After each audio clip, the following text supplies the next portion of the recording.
طب. الحمد لله كفى وسلام على عباده الذين اصطفى أما بعد. قال صلى الله عليه وسلم: المؤمن القوي خير وأحب إلى الله من المؤمن الضعيف وفي كل خير।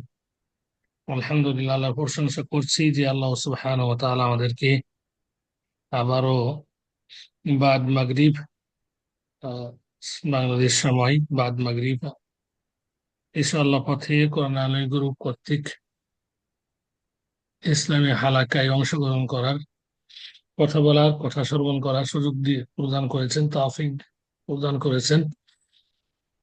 সে আল্লাহ সুবহানাহু ওয়া তাআলার দরবারে শুকরিয়া স্বরূপ কালিমাতুশ শুকর পাঠ করি। আলহামদুলিল্লাহ, সালাতু ওয়া সালাম বর্ষিত হোক প্রিয় নবী শেষ নবী মুহাম্মদ বিন আব্দুল্লাহর উপর।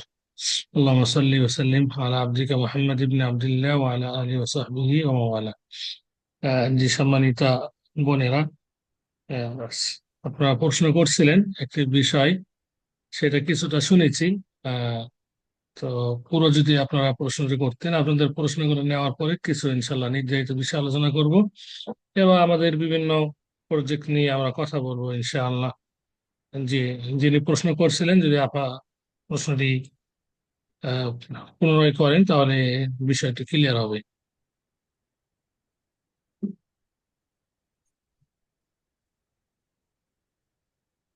আহ, না, আমি আরেকটি কাজ করতে পারি। আমি কিছুক্ষণ আলোচনা করব, এরপরে শেষের দিকে প্রশ্নগুলোর উত্তর নিব ইনশাআল্লাহ। অল্প কিছুক্ষণ আলোচনা করার পরে ফিরে আসছে ইনশাআল্লাহ প্রশ্ন উত্তর পর্বে ইনশাআল্লাহ। শুরু করি আমরা আমাদের মূল অধিবেশন।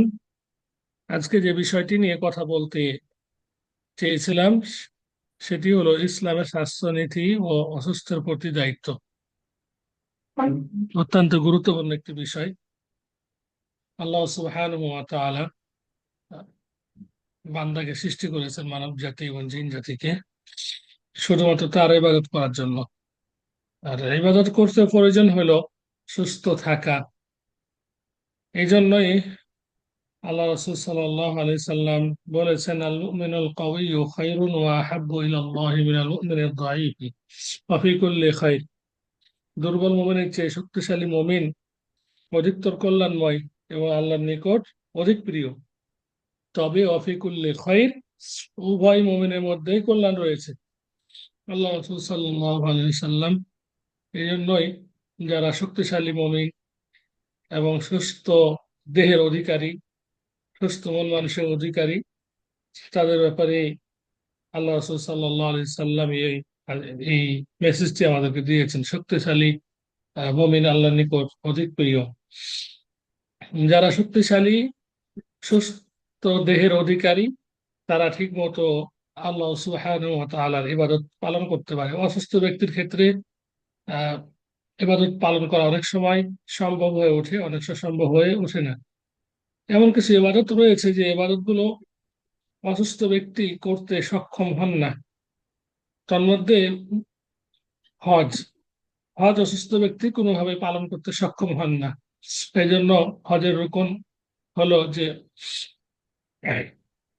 ইস্তিতাআহ, সক্ষমতা থাকা, সমর্থ থাকা।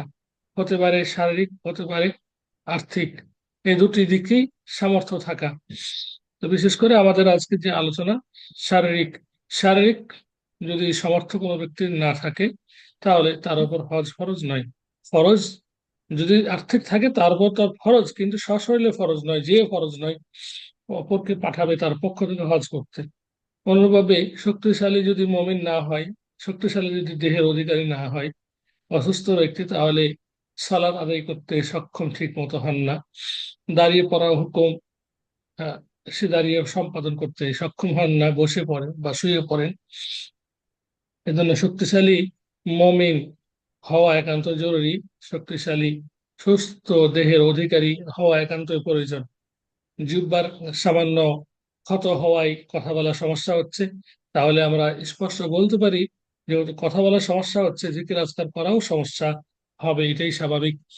আর জিকির আজকার হলো আল্লাহর ইবাদত, যে কাজটি জিহ্বার, এই কাজটি ঠিক মতো সম্পাদন করা সম্ভব হয় না যদি সুস্থ যদি জিহ্বা না হয়ে থাকে। কারণ জিকির আজকার করতে হলে জিহ্বার কাজ। জিহ্বা জিকির আজকার, এটি জিহ্বার কাজ, জিকির আজকার করে থাকে, এবং হৃদয়ের কাজ, দুটি কাজ। তাহলে সুস্থ দেহের, সুস্থ শরীরের, সুস্থ জিহ্বার অনেক গুরুত্ব রয়েছে। সুস্থ জিহ্বা ছাড়া আল্লাহর ইবাদত করা সম্ভব হয় না। আল্লাহর ইবাদত কাকে বলা হয়? ওই কথা এবং কাজকে ইবাদত বলা হয় যে কথা এবং কাজে আল্লাহ সুবহানাহু ওয়া তাআলা খুশি হন। তাহলে কথা এবং কাজ উভয়টির মাধ্যমে আল্লাহ সুবহানাহু ওয়া তাআলার ইবাদত করা হয়। আর বিশেষ করে সুস্থ দেহের জন্য একটি পূর্ব শর্ত হলো যে তাকে তার শরীরের মতো যত্ন নিতে হবে, তার শরীরের প্রতি অবশ্যই দায়িত্বশীল হতে হবে। তাহলে সুস্থ দেহের অধিকারী হতে হতে পারবে। আর সুস্থ দেহের যেমন আল্লাহর কাছে মান রয়েছে, সুস্থ মমিন, শক্তিশালী মমিনের যেমন আল্লাহর কাছে মান রয়েছে, সুস্থ দেহের মান আল্লাহর কাছে রয়েছে এমনটি নয়। সুস্থ মমিনের দেহের মান রয়েছে, মমিনের, শক্তিশালী মমিনের আল্লাহর নিকট অধিক মান রয়েছে। আল্লাহ সুবহানাহু ওয়া তাআলা তাকে ভালোবাসেন। সুস্থ ব্যক্তিকেই ভালোবাসেন এমনটি নয়, সুস্থ মমিনকে, শক্তিশালী মমিনকে আল্লাহ সুবহানাহু ওয়া তাআলা ভালোবাসেন। অনেক শক্তিশালী ব্যক্তি, ফেরাউন, কারণ, আরো নমরুদ, ওরা অতিবাহিত হয়েছে, বর্তমান সমাজেও আছে। তারা সুস্থ দেহের অধিকারী হওয়া সত্ত্বেও আল্লাহ জিকির আজকার করে না, ঠিক মতো সালাত আদায় করে না, হজ সম্পাদন করে না। ওই দেহের কোনো মূল্যায়ন নেই, ওই সুস্থের কোনো মূল্যায়ন নেই। মূল্যায়ন হলো ওই সুস্থের, ওই সুস্থের এবং ওই সুস্থ দেহের মূল্যায়ন আল্লাহর নিকট রয়েছে। আল্লাহ তাদেরকে ভালোবাসেন যারা তার বিধিবিধান, তার প্রদত্ত নিয়ামত ভোগ করে তার বিধিবিধান পালন করে থাকে। আল্লাহ রসুল সাল্লাহ আলি সাল্লাম এই হাদিস অত্যন্ত গুরুত্বপূর্ণ যে শক্তিশালী মুমিন দুর্বল মুমিনের চেয়ে শক্তিশালী মুমিন অধিক কল্যাণময়। খায়র বলা হয়েছে, খায়র কল্যাণময়। কিভাবে কল্যাণময়? সে নিজে আল্লাহর ইবাদত করে এবং অপরকে সহযোগিতা করে, অপরের দুঃখ লাঘব করার চেষ্টা করে, নিজে কাজকর্ম করে, নিজে অর্থনৈতিক সাপোর্ট নিজেরটা, নিজের ফ্যামিলিটা তিনি বহন করেন। অপরপক্ষে পাশাপাশি তিনি অপরকে সহযোগিতা করেন, কাজকর্ম করে তিনি অপরকে সহযোগিতা করার চেষ্টা করেন, কিন্তু কিন্তু দুর্বল মুমিন তিনি নিজেই আহ, তার যে অ- তার যে অর্থনৈতিক যেটা চাহিদা সেটা মেটাতে পারে না, এবং কি তার তিনি আরেকজনকে সহযোগিতা করতে পারে না। তাহলে নিঃসন্দেহে সমাজেও আল্লাহর কাছে যেমন প্রিয়, সমাজের কাছেও এই ধরনের মুমিন ব্যক্তি, এই ধরনের মানুষ মানুষ আল্লাহ সমাজের নিকটেও কল্যাণময়, এবং সমাজে মানুষগুলো এদেরকে ভালোবেসে থাকেন। তাহলে সুস্থ আহ, এবং শক্তিশালী মুমিন হতে হলে আমাদের যা প্রয়োজন সেটিকে অবশ্যই পালন করা দরকার। ঠিক মতো শরীরের যত্ন নেওয়া দরকার, ঠিক মতো খাবার পানাহার করা দরকার, ঠিক মতো কাজ কর্ম করা দরকার। বিশেষ করে আমরা আল্লাহ রসুল সাল্লামের হাদিস যদি আমরা ফলো করি, তাহলে আমরা সুস্থ মুমিন, শক্তিশালী মুমিন হতে পারবো। আল্লাহ রসুল সাল্লাম বলেছেন, নি'মাতানি মাগবুনুন ফীহিমা কাসীরুম মিনান নাস, আস-সিহহাতু ওয়াল ফারাগ।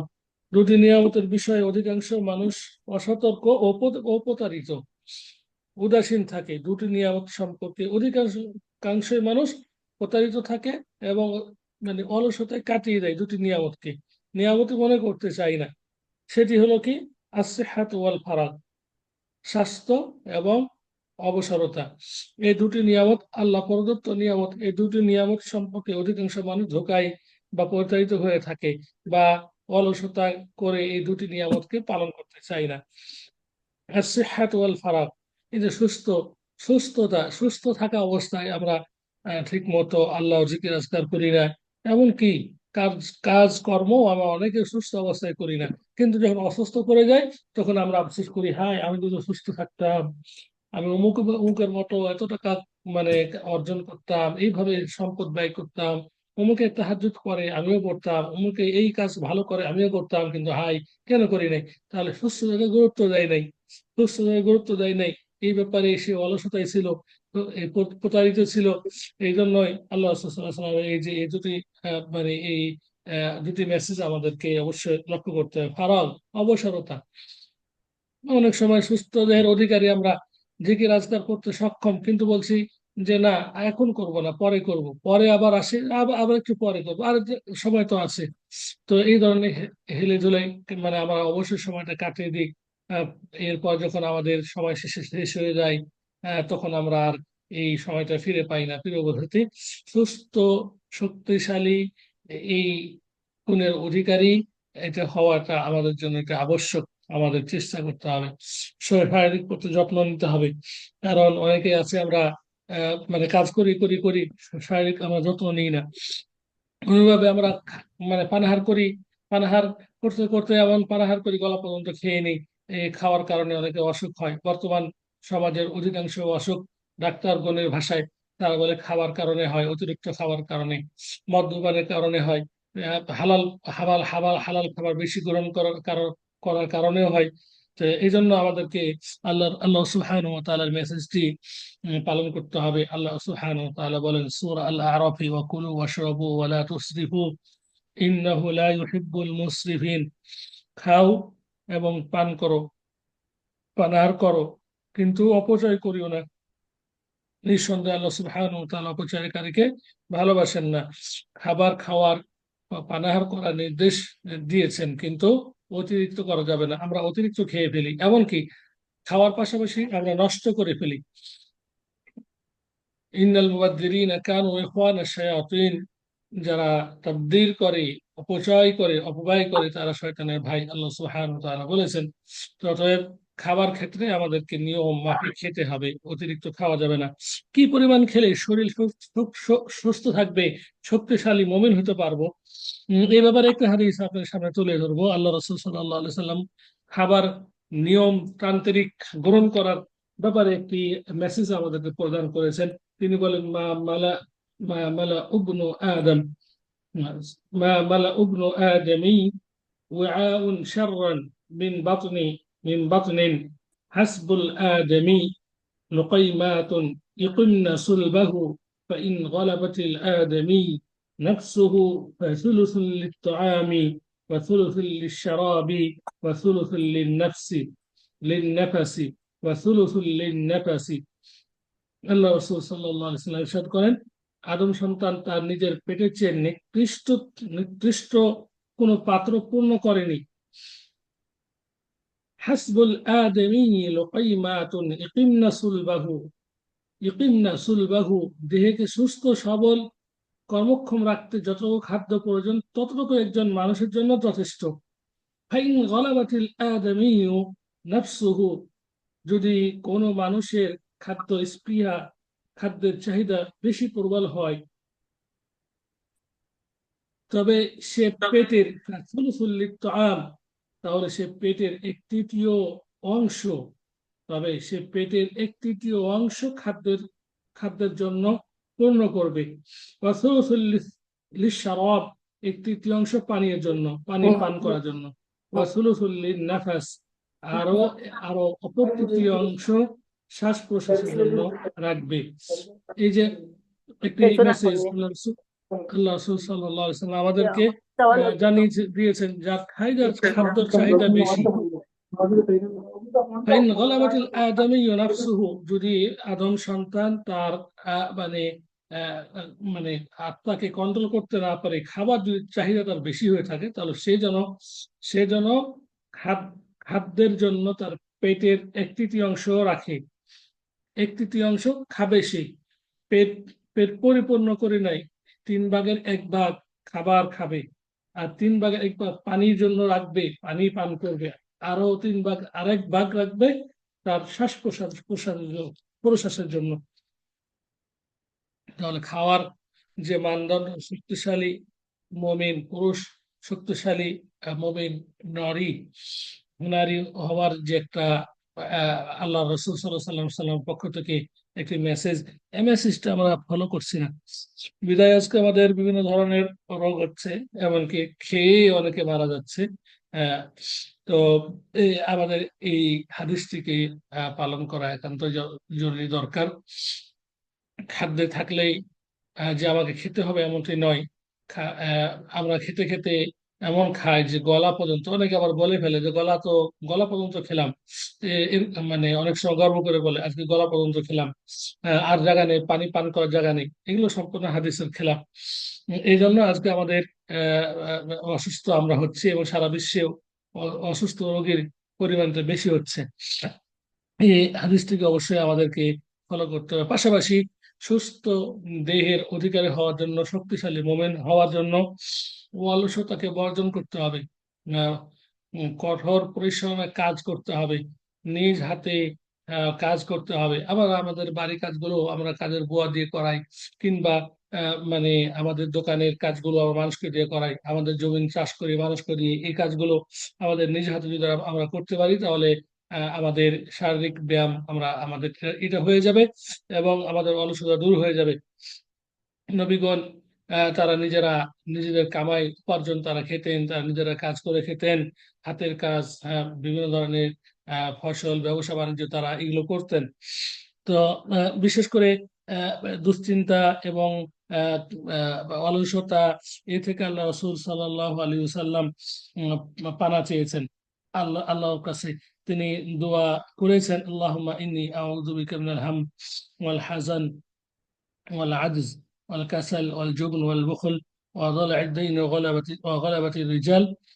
আল্লাহ রাসূল সাল্লাল্লাহু আলাইহি সাল্লামের কাছে দোয়া করতে, হে আল্লাহ, আমি আপনার আশ্রয় চাচ্ছি আহ, মিনাল হাম্মি, উৎকণ্ঠা থেকে, ওয়াল হাজনি, চিন্তা থেকে, মনোকষ্ট থেকে, ওয়াল আজিজি, অলসতা এবং অপারগতা থেকে, ওয়াল কাসলি, অলসতা থেকে, ওয়াল জুবনি, কাপুরুষ থেকে, ওয়াল বুখলি এবং বখল থেকে, কৃপণতা থেকে, ওয়াদল ইদ্দাইনি ওয়া গলাবাতির রিজাল এবং ঋণের পাহাড় থেকে। আল্লাহ, আমি তোমার নিকট আশ্রয় চাচ্ছি। এই যে আমাদের মুখ্য বিষয় হলো যে আল্লাহ রাসূল সাল্লাল্লাহু আলাইহি ওয়াসাল্লাম অলসতা থেকে আনা চেয়েছেন। অলসতা করা যাবে না। অলসতা করলে শারীরিক রোগ এটি বাসা বাঁধে। ডায়াবেটিসের কারণ নিজে হাতে কাজ না করা, খাদ্য অভ্যাস ঠিক মতো পালন না করা, এরপরে আহ, অলসতা করা, অনিয়মতান্ত্রিক মানে ঘুমানো, চলাফেরা করা, এইগুলো হচ্ছে ডায়াবেটিস সহ অন্যান্য বড় রোগের একটি মানে কারণ। এই জন্য সুস্থের প্রতি আমাদের লক্ষ্য রাখতে হবে, বিশেষ করে দেহের প্রতি আমাদের লক্ষ্য রাখতে হবে। আল্লাহ রাসূল সাল্লাল্লাহু আলাইহি সাল্লাম বিশেষ করে দেহের প্রতি লক্ষ্য রাখার জন্য আরেকটি মেসেজ দিয়েছেন কিভাবে যত্ন করবে। বিশেষ করে শারীরিক আহ, এর উপর গুরুত্ব আলাদা দিয়ে তিনি প্রদান করেছেন। তিনি বলেছেন, ইন্না লিআইনিকা আলাইকা হাক্কান ওয়া ইন্না লিজাসাদিকা আলাইকা হাক্কান ওয়া ইন্না লিজাওজিকা আলাইকা হাক্কান ওয়া ইন্না লিদাইফিকা আলাইকা হাক্কান ওয়া ইন্না লিসাদিকিকা আলাইকা হাক্কান। আল্লাহ রাসূল সাল্লাল্লাহু আলাইহি সাল্লাম এখানে কিছু হকের কথা বলেছেন, তার মধ্যে শারীরিক যে হক সেটা বলেছেন। আল্লাহ রাসূল সাল্লাল্লাহু আলাইহি সাল্লাম বলেছেন, ইন্না লিআইনিকা আলাইকা হাক্কান, নিঃসন্দেহে তোমার চক্ষুর প্রাপ্য বা অধিকার রয়েছে তোমার উপর, তোমার চক্ষুর অধিকার রয়েছে। ওয়াইন্না লিজাসাদিকা আলাইকা হাক্কা, এবং তোমার উপর তোমার শারীরিক একটা অধিকার রয়েছে। তোমার দেহের প্রাপ্য অধিকার রয়েছে তোমার উপর। ওয়াইন্না লিজাওজিকা আলাইকা হাক্কা, এবং তোমার স্ত্রীর হক তোমার উপর রয়েছে। ওয়াইন্না লিদাইফিকা আলাইকা হাক্কা, এবং মেহমানের হক তোমার উপর রয়েছে। ওয়াইন্না লিসাদিকিকা আলাইকা হাক্কা, তোমার বন্ধু বান্ধবের হক তোমার উপর রয়েছে। তাহলে প্রত্যেকটি অন্য হাদিসে এইভাবে এসেছে যে আল্লাহ সাল্লাল্লাহু আলাইহি ওয়াসাল্লাম বলেছেন, তুমি প্রত্যেকের হককে যথাযথ পালন করো। আব্দুল হক্কা হক্কা, যে তুমি যার যে হক সেটাকে পূরণ করো। আমাদের এখানে যে বিষয় সেটি হলো শারীরিক শারীরিক দিকটা আল্লাহ রাসূল সাল্লাল্লাহু আলাইহি সাল্লাম লক্ষ্য করতে বলেছেন, ইন্নাল লিসাদিকা আলাইকা হাক্কা। শারীরিক যে অধিকার সেটা আমাদের উপর রয়েছে।